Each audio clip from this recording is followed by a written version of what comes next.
The promise that God makes through the prophet Nathan to King David in the first reading tonight from 2 Samuel is a really beautiful reading. David is king. All his enemies have been defeated. He's seated in Jerusalem on his throne. He's very much at the kingdom's at peace. David is living in a palace. God is living in a tent. The Ark of the Covenant is in a tent. And David, once everything is peaceful and settled, starts to think about some of these things, and he thinks, oh, I'm king, I'm living in a palace, but God's God and God's living in a tent. I don't like this. I'll build God a house, a temple. Nathan the prophet says, fine, then goes off.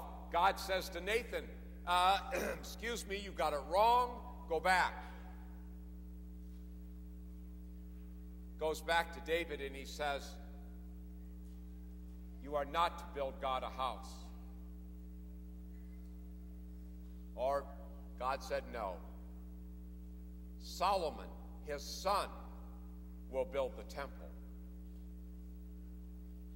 David spends much of the rest of his time accumulating materials from all over the world to build so that Solomon, his son, can build a temple later, which he does.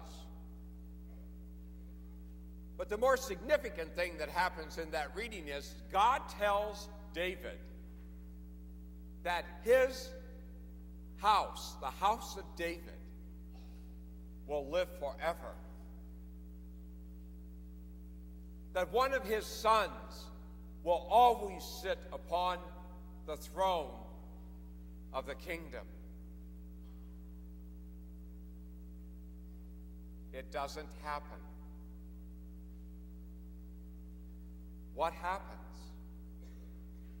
Well, Solomon's pretty good. Probably, actually, their greatest king of all times. Probably greater than his father. After that, the kingdom splits in two. Generals rule in the north. The house of David continues in the south, in Judah, which is basically confined to the area around the city of Jerusalem. And they're not very good kings. They're unfaithful. They do not follow God and God's law. Other than Hezekiah and Josiah, they're a pretty sorry lot of kings. And with the Babylonian captivity,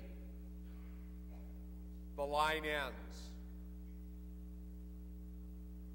What happened? What about God's promise? It didn't take them long to figure out that God was not talking about a king on the throne of the house of David in Jerusalem. That it was not that kind of a kingdom. And if you want to really understand it, we have the advantage of being many centuries later and looking back at it. But if you really want to look at it, that it was to be a kingdom like the kingdom Jesus came and preached. Even his own disciples had problems understanding what he was trying to talk about. But they knew late in Judaism, after they come back from exile and Judaism is restored, they knew it wasn't going to be like it was like a descendant of David. It was a faith kingdom he was coming to set up. The Messiah would come, yes,